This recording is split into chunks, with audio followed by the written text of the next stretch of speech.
kan lalpa iso Krista mingin in zawain chibai kabu ko cheu derdu ni zo welfare chuan tun huna hian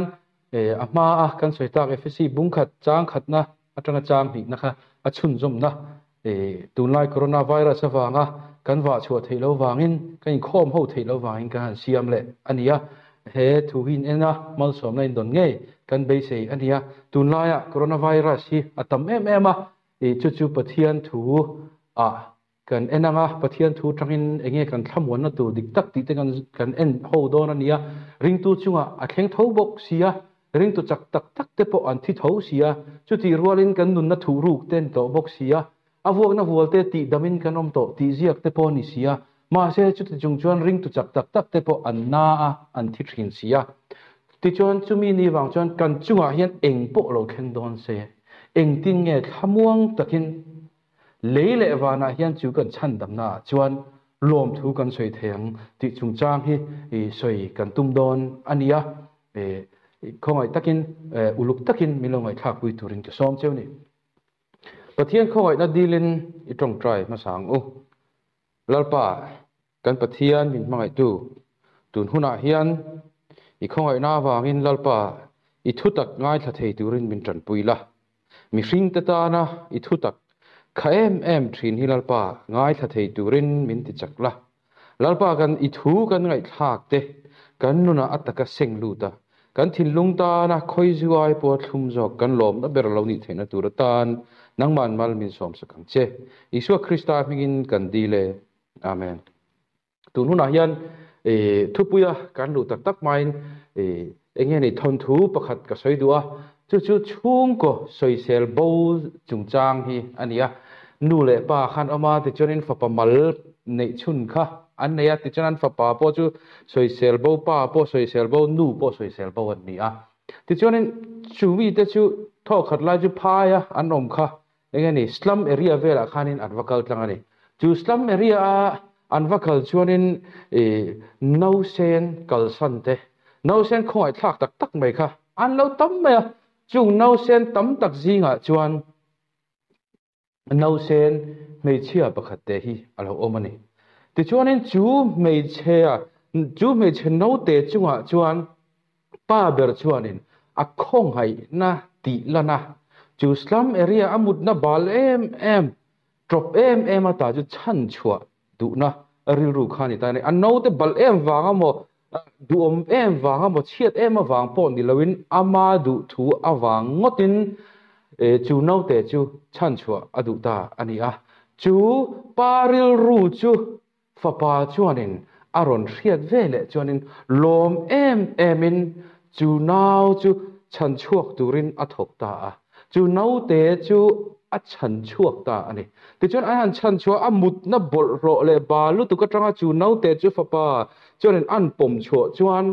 ina an hon don chuanin a chan chin an han zo ta he no te hi enge ming tu nge ming te an han tia tu ma a ming soi thei pon nom lo a chan chu kha no sen te kha anui na pian limin a local bo sana an charna len number chen ria len number 60 kha atminga an phu top maya chumi ni wa jon chu no te chu len number 60 ba ka hriat ani ngai lo ni ti chuan a fa pa chuanin an chan chuak ta chu no te chu an han hon ta an hon hevele chuanin an nu ber chuanin chu an chan chua no te chu an chung kwan chan chua no te chu enge ni dan ang thapa dan bo chesi lawa ani na ang thapa anta an fa aloni theina turatan sarkara awa chin chia ta ni anu chuan ti chuanin a chin chia vele chuan nu ber chuanin an fa pa ang chia chuan an in le an ro zong ka an fa pa ang khan ro lua pui tu tura khan chu no te chu alo changta ani a ti chuan chu tiang zong right chu dan ang thapa ane nuwa po chu no te chuan chu tiang zong thu tiam le chu tiang zong ane na chu ano sen lai khan a changkim ngal vek lo ni ti chuanin chu anu ber chuan apa a hriat deuh theina turin fa pa chu hriat deuh theina turin nu ber chuan a chen chila a hruaya a kai hruaya a zir tira felna konga hruai thina ni he tiang chia hianin pa pathian hian kan sual big em wang pot ni lawin kan fel big em wang pot ni lawin ama fin na le ama mangai na a khoi na wangin ke ma ni in ngat ni mia lawin chandam turin min thanga chu min chandam na chu Isua Krista chandam turin min thanga chu fa pa Isua Krista min than na chu Isua Krista in cross a aron thok fam kima chúa thọ pham kim na chu kan riat thiam theina turin tharau thiang lim min zirti ram in pola chu tharau thiang lim chuan chin che in kan lo omta a chu chin chia to nuwa chuan fapai su Krista ang deuh turin tharau thiang lim chuan min hruai thin a ti chuanin chu tharau thiang lim thu tiam pe kan ni rual chuan pathian fa te kan lo ti to nuwa chuan thu tiam fa te kan lo ni a Isua Krista kha ro lua pui tu tur kan lo ni to ani ama ero chu tun huna hian Isua Krista kan ro lua tur zong zong hi azawain hetel le kan dam lai nge hian dam thi to lo na ni mo enge ni nat na zong zong la ka filim na ni mo corona la ka in hum him na mo nat na tin reng chunga thu nei na ni mo khang zong zong kha tun huna hian kan dong kim don lo chumi thon thu chumi an tir na le chumi idea chu FSC bungkha chang thumna tanga chang som palina hian kan hu thea hemi ma che khanin kan riat angin FSC bungkha chang khatna le chang ti na kha kan soya chang thumna tang hianin I kan chun zom don ania chu an no te chan chua chu ko khan hi ania ming thar lane number 60 vo to lovin ko khan ti ming aputo a chumi ni wang chuan tu na hian a ko khan ho te ming thar pu ho hianin pathian chandam na ruat lok chung chang chu FSC bungkhat atang hian kan endon ania pathian thu thiang lim ilo chiarang u FSC bungkhat na chang thumna tanga chang som parina kan lalpa Isua Krista pathian le pa chu fakin dom ro se ani chuan van huna te khian Krista chuan tharau lam mal som sakna tin reng in mal min soma mangai na thiang lim le soisel bovin ama ma kan om theina turin leilung pian main Krista min than ang khan a khoi na ro puizia fakturin ama lungdua lom zong agin Isua Krista zara ama tan fa siam tura min lo ruat lok to awangin chu khoi na chu du taka chuan a thlonin min pe a thisen awangin ama chuan kan tlan na kan nei ani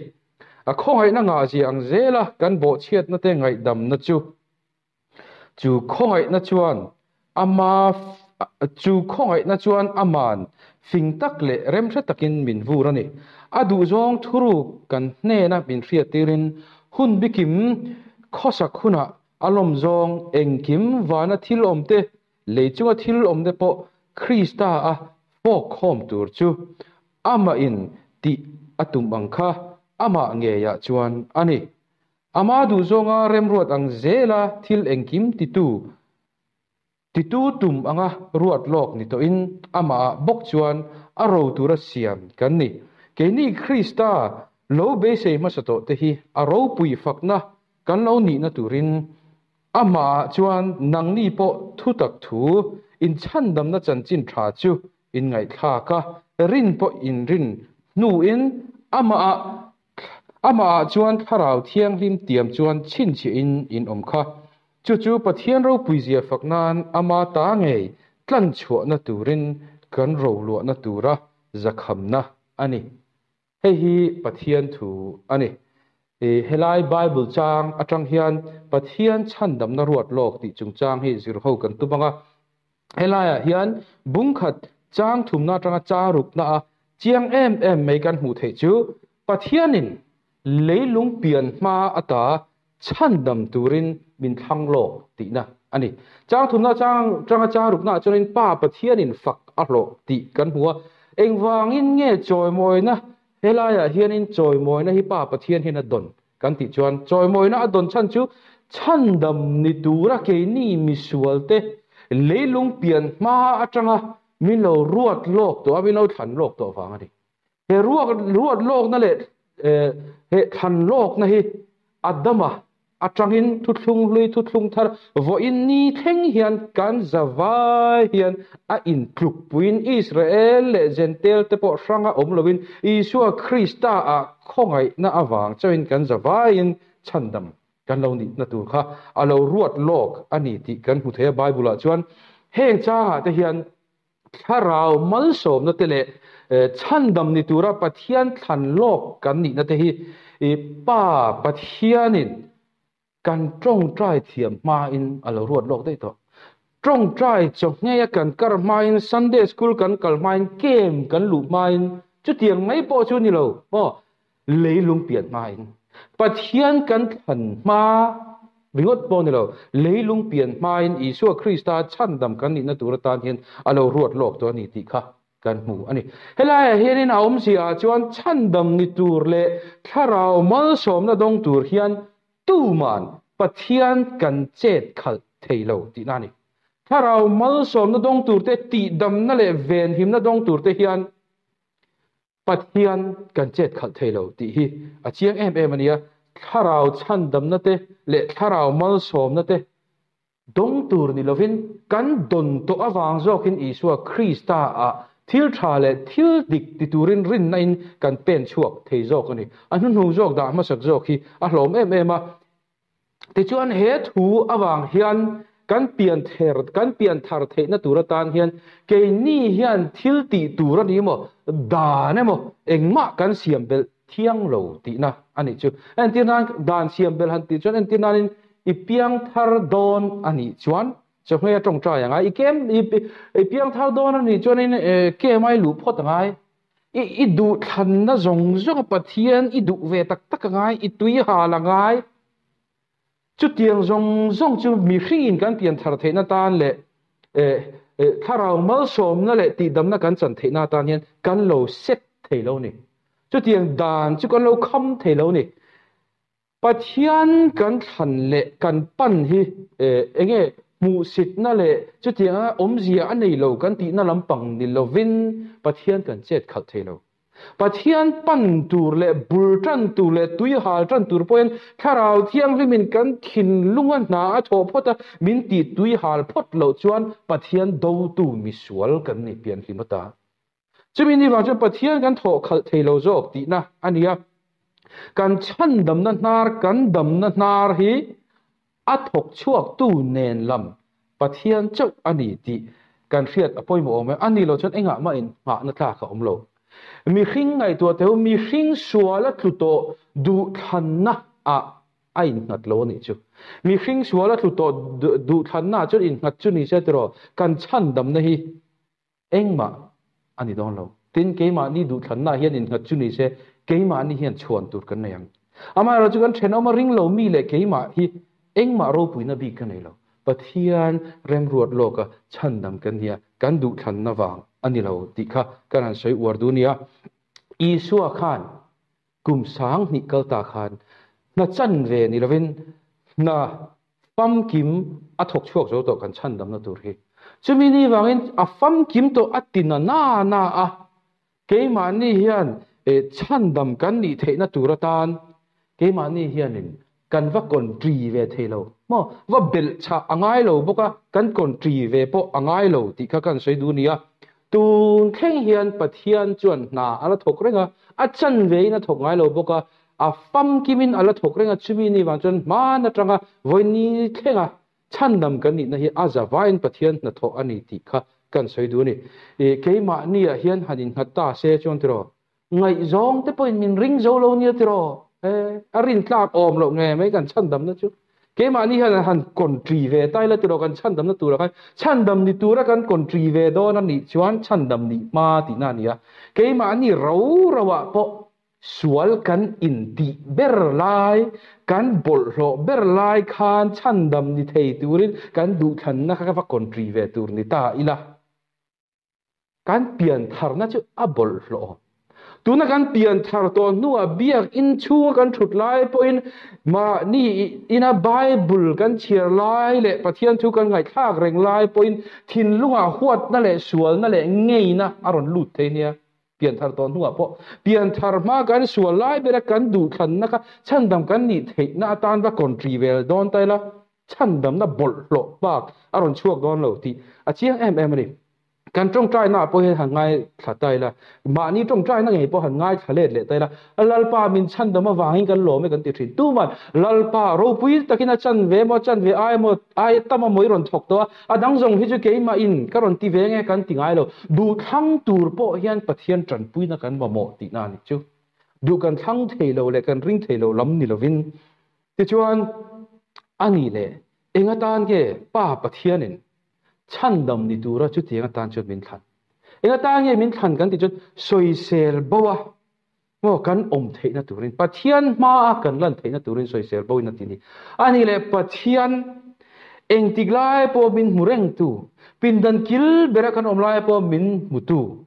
po ni sathli alo kan thin lunga ngai tu zong le kan lang ngai tu le tur po relok vek tu ma a hian eng tin nge soi sel point kan lan thei te lunang chu te a thil ti theina chu la Isua Krista chawina ne chumi ni wang chuan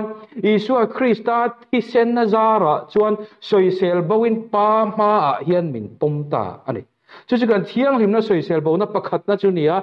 chu mi thiang hlim na chu ma thei lo wa zui nge tu thiang hlim na dang le jok chu ni tina sual kan thi san na ni tina thiang hlim na kong kan pan ania chu thiang hlim na patni na jok ania chu thiang hlim na patni na jok chu he le ya hian a pam kimin kan chang don lo amai ro chu kan thiang hlim na Isua Krista soi sel bo kan ni na kha he ni tina kan thiang hlim na ti thiang hlim bel zel kan om na hian azui nge tur ani thung ani he thu hian pathian ina thiang hlim tur mi lo than lok te mi lo ruat lok te hian thil min ngai to chua tira en tinan company lian taka khan lo thok tai la chumi company lian taka chuan kan pu ber khan ka wa de ya motor min present du ni ke ni chang chepa tan chorin member kha kan tam box ye chang chepa tan a lian ka kan lo du ma te chonin kan pu ber chonin remalo ruat lok veka kan pu ber chorin motor chu mi lo le sak lok veka kan chung ko len na zan tu ron yang chu mi lo le lok sak veka amaro chu lo ko showroom lo ko I car du te po han en vere te ka surprise don te showroom atang ngai non la vero min tia showroom a chon kan vakal ta a ti chonin motor pahni lo in khu hi oma puan lian pui mai han te khoi zo ngai du le han thlang chin te min tia kan boss pa chon da lo le sa vek to pon ni ma selagin a lian jok chu ke ma chon ka thlang ta ni chang che tan chon amaro chu kan boss pa chon min present tu pa tur chonin a te jok kha min au than sak ta lo ma ka ril ruwa chon o ka du than na hi chu tiang zonga min kai hruai an tum chu du than na a ran pa a tran pui ngai po kan ni emmoni le kan chung ko le ka din mun le kan member ni zat ke ria chu tiang tan je kar thang tur chon ka du than na min pui ngai moni le ti khan min mai tak lo mon le kan bo sian min du sak tak lo mon le ti khan ril ruwa khan phun noi na lo lu ta ni chu amaro chu kar pakhat jok chu keima ina ka than lo jok kan boss ina min than sak jok chu an han hong ta chia chu car 7 seater kan chung ko len hal na tur kan mamu ang chi tak khalo ni ti chuanin pakhat jok ka ken ve chak hrim ke ma du than kha kan tia kan han hon tir chia mai chu tractor lian pui mai mi pakhat chia thu thei na hi lo nia chu han ngai tu teu chu tarang chuan puan po mi hring hian kan hu tlang zo lo tu na tanga mi ngan nuwa kan chunga thil theng tur po kan hrelo corona lo nge enge lo theng tur po kan hrelo khwa sik po ni la corona nge flu pa ma ni po kan hrelo chu ti khop a bo le thil mulok thei lo chu kan nia ama ro chu ka bo sina adu than na ka in na khan ka ta na thatu tak lo theng ani chu tiang chi a chuan tharau kan boral na tur le mo adama tu pa atang to tharawa kan boral dona ni ti le khrem hunat kan tla ka ngai dona ni ti zong khrelok tu mulok tu yan kan chan dam nei Isua Krista hian min lo than lok saki avaro puin avalom om ep te chuan chu kan pathian chuan vile adama bo chiat na voini thla kan chunga phur ri ta om thin hi chu bo chiat na po chu chan dam na ati chang thei ani chuan tu na khileng laka hi chuan adu phot chuan min wa han veng him thei don te lul en tu na khileng po hi ring tu te ta hian adu chuan mal som na awan chan tir thei don te lul em te chuan he nat na le he hri laka hian min chandam don lo po ni se papa Isu Krista ta chuan chatua na tan kan va him to si e pathian thu nei na hi ngai tu tai la tiro chu tiang ta ka eng kim mulok tu chuan corona chu soi lo setan na po hi pathian thu nuai amani pathian siam vekan ni corona te setan te po hi setan a hian engma omlowata corona ang tiat lektre te virus poi siam chuak turin thil ti theina anei lo engma lowata tir tu chu pathian chaw chumi ni wang chan engkim hi pathian thu thuina thei ti kan riat apoi mo ome apoi mo zok chu thluk na wangin an chia bo chiat na wangin an chia kan donga chumi ni wang chan setan apo in pathian thu oi lo wangina dan turangin to lowa setan atanga corona thlengin sakei bak na atanga mi hring thlengin kan zawain kan dan turin kan to lowa an chedong kan ni to a chu an chedong kan ni wang choni kan in tin na lo tura siam po kha kan lo in tin na to na nu pa in pangai thleng point kan in tin na ton thina ni Isaiah ka chuan bung somli panga nan ta ing ria khata khan sual na po hi pathian siamati helai sual na po pathian siamati hi kan en chian chuan hemi mi hring ril ru bol ro ten om na le sual na lampang dilawin chiat na te van duai na te lir hing te virus te yang chu nat na hri te thi na te azawain pathian siamani chung chu pathian siamani ya athen chu sual ra ani te me mai te chuan chu zong zong ta chu Isu Krista kan chuak to ma se kan chua na pam kim dan le kan chua dan chin hi nakina kan langai tha chun zom tura ngai ta ila athange te chuan thil siam zong zong chiat na tel to lovin thil siam zong zong that na fam kim ne na siam thar le na fam kim lo thlen hun tur chu Isu alo kal le huna chok ani khi na le nat na to lo na virus in min khoi phak to lo na fam kim na hun kan chan hun turi tu na ni lo Isu Krista lo le huna mo van chatuan ram kan pan huna chawani tin ke ni mi hringkal tlang hian pathian ram mi ke ni mi sual te kal tlang hian he khovela hian aron thing fam kim don lo pathian le mi hring ni form a fam kim ani form Isu Krista chawin pathian ram hi a fam kim na in aron thlen tir theini te chuan chu wang chuan thiang lim tura mo soisel bo tura chandam kan lo ni hi kan ria ani chuan corona ai hian pathian laka sual hi kan hlau jok turani corona virus hrivei ai chuan chumi laka kan thamuan thei na turata na bible pathian thu hi kai herle kai lek hi kan hlau jok turani corona virus awanga thi ai chuan pathian thu pol dal hi hlau jok tur kan thamuan na turata na du kai lek hi hlom jok chu kan chian ngai em a pathian thu kan oi pota lalpa kan om phot chong kan dama mo kan thi mo corona kan chunga mo bula mo thlegani po in kan chunga eng po thleng se kan tha amuang jok kari chumi jok tur che eng tin nge chu chan dam na ro pui em thi na a po thamuan na athok thei chan dam na chu kan ki ni hian eng tin nge kan nei thei ti lu eng ti tho chuang nge ni ti chang sri na tang chang som na en chiang takin kan mu thea papa Isu Krista chuan chan dam na fam kim min tho chua sakti hi papa Isu Krista chan dam na fam kim min tho chua sakti hi chang sri na he kan mu thea chuan Isu Krista thisen awangin ana tho awang chavin keima ni tel ve lovin he chan dam nei athok chua ka Isu Krista a lo chuan chan dam na a lo ni kan fel na te kan that na te kan rong bol ve na te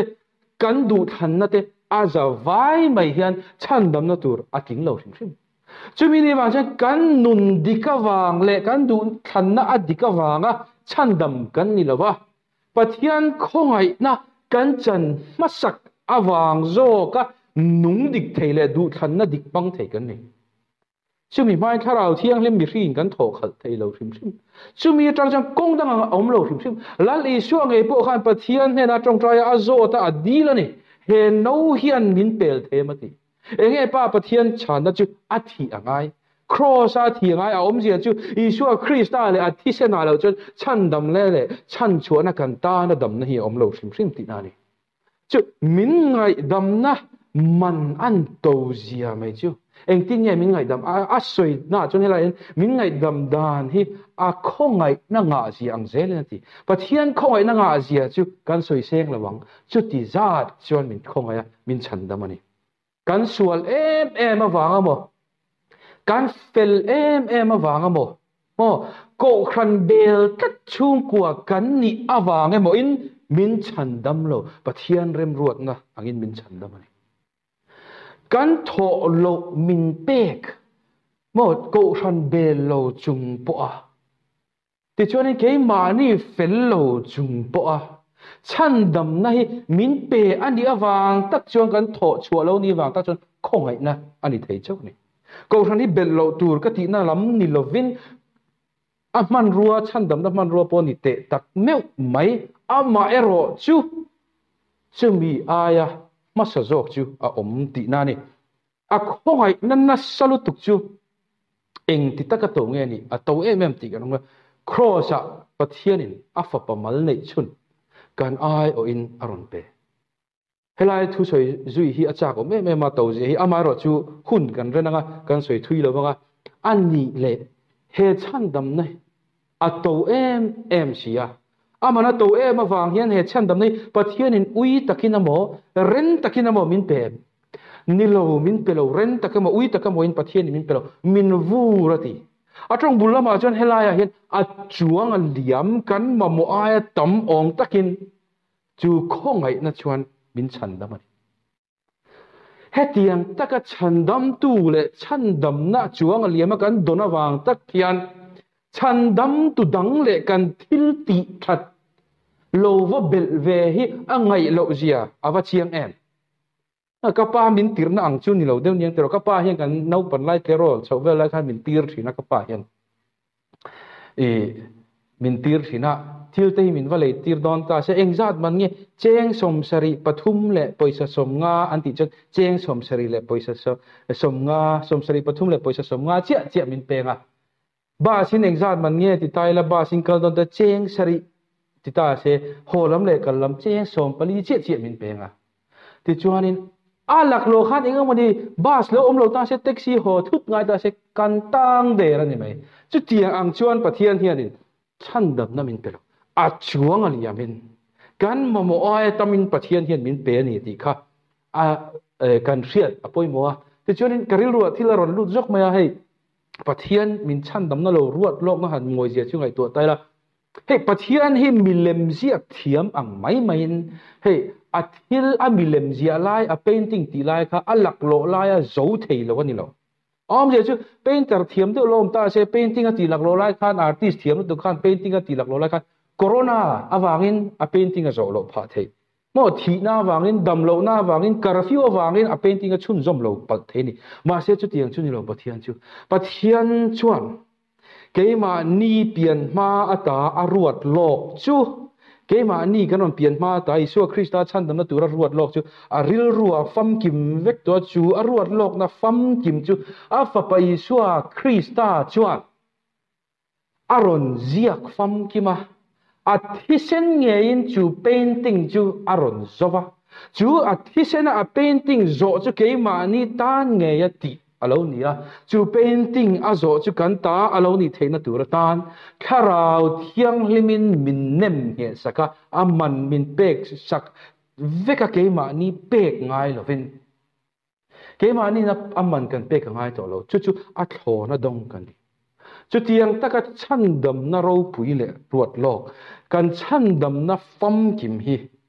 cái mà ni ina aman kan pe ka tel lo chumi chu kan soi war du nia ti chuan chu chan dam na moi ro pui chu eng tin nge kan chan cái mà ni hen at takin eng tin nge kan don chu hei chang som pakhat na tanga chang som panga na khan chiang takin kan hua tharau thiang hlim chuan Krista na tho kal tlangin min chin chi ani aron ti tharau thiang hlim chuan Krista na tho kal tlangin min chin chi ani ti hi a mu theya I chandam kan di na hi pa pathia ni na min than lok na wang ti kan ria a hemi min than lok na hian Krista Isua min than lok na nia kan soi ta khan adama tanga ke ni thleng hian Isua Krista a chau ana thoa chau khongai na wang chau min than chua ka thu thung hu ya ni mo thu thung thara ni mo tu ma Krista po na ni mo dana wanga mo chandam anom lo kan za vain thu thung lui le thu thung tharami a in ang veka than lok Krista Isua kan ni ti ka kan soi du bok ania kan za vain chandam na tel lo chuan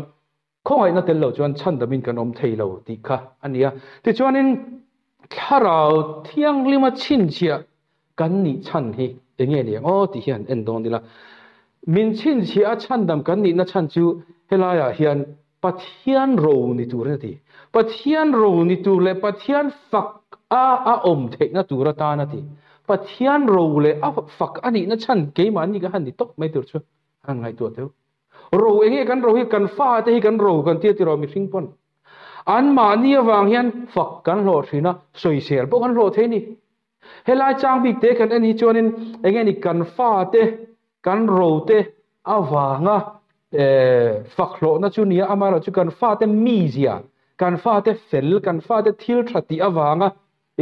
min fak na lam pangkong hi ala kok ri lo chu mi stage cha chu na lo om ri lo wa helaya soi zo ki chu entir na nu in fa ringa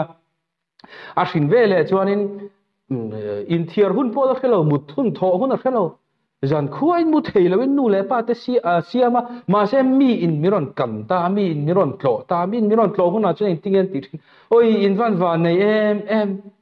in no te chu van em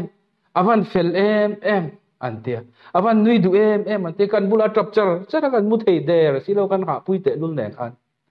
ma se apia na wangin fak nu le pa ten kan hlo pha thin ani in no te van tra em in van nei em chu tiang chia chuan ke ma ni mi sual le mi lu lul ke ni ang sual lu tuki pathian ina fa a min pom adu na ringot po hi mo ke ma ni min mangai na le min khongai na a fa te a min pom na awa ringot po hian thil tha kan ti hau ma atang po hian pathian hi fak lo tham ani pathian hian fak na chan tur anei sa renga ni ke ma ni na thil tha kan ti ma hian ti kha ania chu ta bo chon ngai tu la tro kan thil tha ti ala lang pha chuang lo ani chu ke chuan eng tin nge fa ta chu ke ni hian kan en kol thin ril ru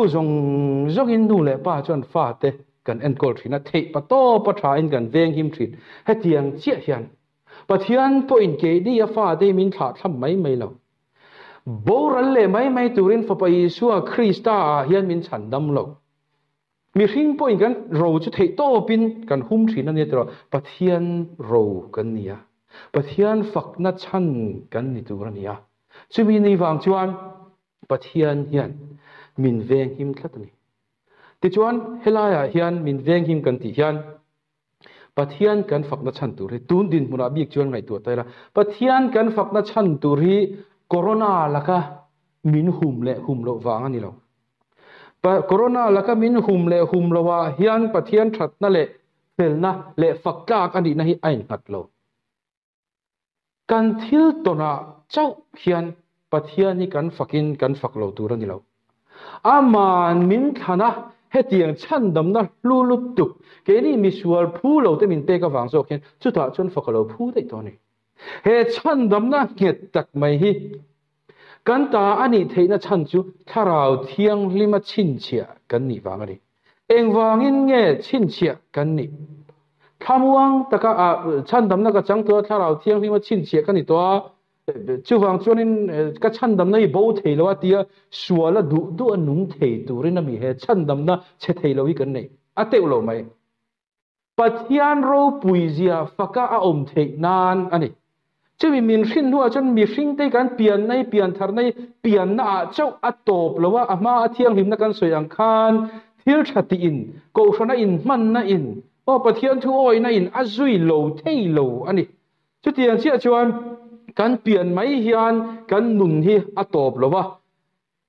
du sual ti chu ka chan dam na bo thei lo ti lampang ni loven a ro puizia faka a thei nan zo alo ni ti kha kan riat apoi mo ome tuna hian pathian faka kan ngai tu atur chu tuna hian pathian faka a thei na turatan zu kan in them pathian faka thei na turatan mei chiat mi patna in nei ma tangin kan mang them tun huna hian pathian faka a thei na turatan zuk le muam ka ti them kan ti thei lo ni chuan sim mai tur adang ha lo tan chiat na tur chi sang sang ma se pathian fakna turatana kan nuna bet lo tur chu sim mai tur min ti nok tu chu pai bo mai tur ani ti chuan pathian ro puina tur ni lova kan nun reng reng suala kan nun chun zom reng reng chon thamun na der hi mi then ka chuan hetinga a thoya pathian thu pathian khongai na kan lo hriat ve hian kan nei thina chumi ni wang chon mi tam tak chon ka chan tam na bo thei lo eng po ni lan ti thrin mà sẽ heng ho hi chuan pathianin chandam na lakata an bo thei lo na turata na aven himna ati thiang hlimna sual sim tura a hruai na fel na kong le thiang hlimna kong ani tina a hruai na te thi khenga rin oma tura aven himna hi an nuna atakin an la dong lo thrim an la thiam lo thrim ti na zo kani ani le tharau thiang hlim chon mi lo chin chia ta min chin chia lai ka va feel si lo ve trong khriat lovin ka va ti si lo ve eng tin amani mur choi eng mu ang te kanin ka va ve si lo ve kan ti ni me te eng mu le mu lo wa mo ka tiang vel trong khriat lo ve la khan in ngat don chu ni selang chuan mi hring feeling ate emotion ate mi hring khriat na ate rau kan ti lam zo ha hian chan dam nai ain ngat lo in ngat don chu ni sang chonin aral ngun don lu tuk kan chan dam nai mi hring feeling le khriat na dang dai le dang lama hianin a in ngat lo hrim hima in ngat don chu ni se a dai rei don si lo tro pathian hian i rau feeling a khan i chan dam nai ka ron ngate han ti don che chu ni se kan du le om top si lo lal pa kan du lo kan ti le sianga ma se kan du lo tur bok chu se te ho hian kan zong le sia chu se te na bum na ni kan chan dam na hi thil mak le feeling a nilovin pathian chatuan thutiam chatuan rem ruat na sok ain ngatani ti kha khriat apoi mo kan hriat na te kan fel na te le kan rin na level bo rin na sang niam rin na level ain first class christian second class christian third class christian ti lampang om lo chu ta po chu na in kat lo in ngat chu ni se tero kan rin na chakla ma hian in ngat chu ni se tero kan mut hila piang in kan chan dam na powang i mut hilai ni chan dam na bo em mut hilai chan dam na bo rin thei lo lai chu pathian rong kal thut ta se kan va in kan ta dual me don na si chu mi ni wang chuan kan rin na le hriat na hian kan feeling emotion na hian ain ngat lo wa ngai tu ro sual deuh zeu te ngai tu la kan ril ru hian tro midang te kan ngei na ka va ngei reu kan ti na midang kan ngei na ni mo midang kan huat na unau te huat na mi kan huat ngoi na po hi tual thak chu ka ni mi kan huat a piang in kan chan dam na bo zel don ti na ni chu chu tiang ang kan feeling a chon a in ngat lo feel lo mai la rin na chak lo mai la pathian thu in pathian mi te chu tharau thiang hlim pe kan ni to tharau thiang hlim a chin chi an ni to ati chuan chu ta chon lung oi mai tu a shan pa a i trong hriat lo wa zir chop mo wa zon tu ra mo feeling zui tu ra ni lo petto ati chon dong to a kanin pom mai kha poi mo entirna pakhat kan soi le lo nga feeling le emotion ti la chonin mi hian hei phone chi sang sang kan ne mi hian Huawei te kan le tro Huawei kan le hianin a phone na inziak company ming Huawei ti kha kan chiara Huawei nge ni kan ti me okay ma feeling a hian ke ma lama hian ka va huau lai ka va hello ve mà huau cái ấy lại tất cả vật lâu về cái huau xí lâu kan ti lâu cái mà ni feeling kan in share huau na lampang kan dap lâu Huawei company in Asia chuan kan ring mai ni chu tiang chia chuan in warranty po company na pe kum khat chung kan ti chuan company warranty ha kan in ngat me thoveng em in ke ma ni lama hen khoi lai ta khinge ka phone a warranty na lai hi i eng tin amani tak ka ti let lo chuan a warranty le lawang ti lam om lo chu po chu kan ring amani ngai tu ro sum dong te thu tiam mai sum dong te company ina an zia phone an zia po kan ring ama sum dong te warranty a po kan in ngat ngama ma se bible pathian thu taka hian kan in ngat ngam lo jok fo thin kan feeling kan zong lo phone kan le don pong kan ring top mai ma se pathian thu ring tur chuan pathian thu om sa ain ke ma ni lama setna hoin kan zong le thin chu ta chuan kan chak lo thina tu mi ni ve le chuan nat na rik hlau na te po hi om le thin ama chu ka rin na levela ka chan dam na le pathian min hum him na a in ngat lawani a thu ti ama zo ga in hatani ti kan hria te ro chuan chu ta chuan chol na a om thina ni le na puan na po in ngat lawa kan rin na levela po in ngat lawa kan pathian thu hria thuk lawa po in ngat lawa pathian thu ti ama chi a in ngat ti hi ka soi du ni ti chuan he tharau thiang lim kan don hi atop lo matan hian soile lokila he tharau thiang lim kan don hi la hian in ro lua tur ti bible hian ti hian kan mua ro lua turatan min pe ni kan dongani ti kan mua ro lua to min ti lo ro lua turati kan chan dam na ni chu isua krista ina thok fam kim to kan chan dam da chu a fam kim vek to ma se chan dam na fam kim hi azawain kan la chang zo vek lo mo pathian ram lo thlen fam kim na te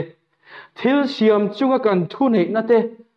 dam lo na zong laka fi zong laka him to na te thi na zong laka chua to na te nat na om le to ngai lo na te heng zong hi isua krista a chuan kan ta ani vekto a thok fam kim vekto kan ta ani fam kim vekto ma se leya hian azawain kan chang kim vek don lo ti kan hria ta poimo leya in chan lui tir tum hi in hruai bona ania tuna hian van huna te hian i kan nun na thuru kin om to van huna chon isua krista kianga thutti isua krista kianga kan om to ni ama ro chu leya hian kan lawak du sia te ro wa du soi lo tu la ya pe chon corona wangin i mani kongka po kan pel thei lo nia leya hian kan lom chiang em ani chu tiang ang chia chuan chu do to ni si lo tu na ta khian wala thuru kin om to si do ni si lo chu kan chan to si kan ta ni to si chu tur huna hian kan la han a zawain kan la chen lo ni chu tiang chia chuan chan dam na hi taksa ril ru tharau a zawai ni a zawai chan dam ni a zawain he le ya hian I suwa krista lo le main kan experience kim vek don lo ti ka soi du a e pathian ram hi a thlen fam kim na chu isua krista lo kal le na huna ni ti kan soi non le du ni e hei wang hian e isua krista lo kal hun hi thil siam zong in kan hak le la isua krista lo le hun hi a ru min hak le em in thil siam zong ten e kan lo ngai ve na kan lo thla le ani ala thlen fam kim lo wang tak zo khian alom tun huna hian kan lo thin chumi ni wang chuna ni ala thlen fam kim lo wang tak hin ria kan hlau ni pon om reng ani apoi lo kan lo hlau pala ni pon kan hlau lai point pathian in corona laka min veng him thea kan hlau lo lai point min veng him thei tho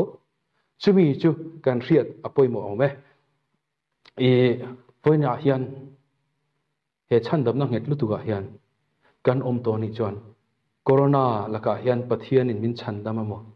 min chan dam lo mo min ti dam thei tu pa kan nei ni ti kan hriat thei poi mo zo kan ti chuan nat na laka hian tun huna hian lo him lo po ni la lalpa a chuan chatuana kan him na hi a chiang tran don chawani chuwang chuan pathiana kan him na hi leya kan om lai chon a fulin kan thre don lo re chu kan hriat poi mo he chatuan fam kim na lua cha khian ani lom ni ram lo la theng tur chu kan ha hlel em he chatuan chan dam na kan le experience tur wang he na nom ni lal I so lo kal le na kan ha hlel em tun huna hian thleng fiam kim vek don chu ni se ma lel tur kan nei to chuang na he chan dam na wang hen ania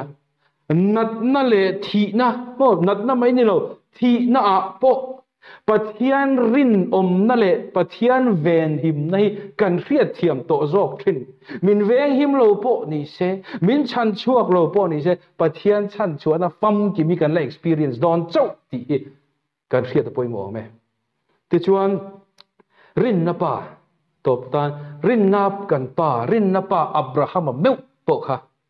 athito ti chuan in rin na chak ber tu na khovela ladam te poi kan la thi don amai ro chu lom om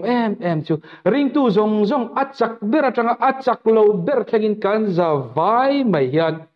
chatuan nun na a le chatuan apathian min ven him na chang kan lut vek don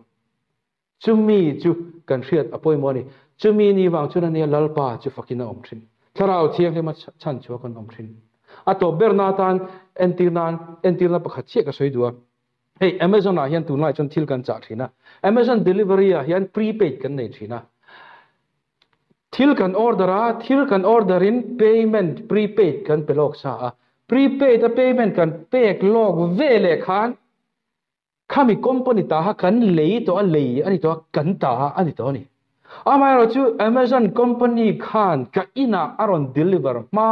miron pek ma chu ka kuta ala om don lo kata ni dei to ka kuta om ma po khan chu tiang chia chuan he chan dam na Isu Krista thu tiam zong hi a fam kimin kan ta ani dai to amai ro chu aron in deliver hun tur chu chatuan nun na kan lu hun a om zia chu chatuan nun na kan nei to amai ro chu kan thi nuwa mo Isu Krista local nuwa mo van ram kan kai nuwa chau mo chumi chu aza vain kan la experience don chau ni he le ya hian ani lo ti kha kan soi du ania chu wang chu ni chan dam to le chan dam mek te kan la ni na chan chu wang chu ni Isu local le na hun le ram fam kim jok chu thalel em he thalera hian kan la om na chan chu kan soi du nia chu mi ni wang chuan pathian chan dam na ama nge na thi na le tho le na kal tlanga aron tho chua to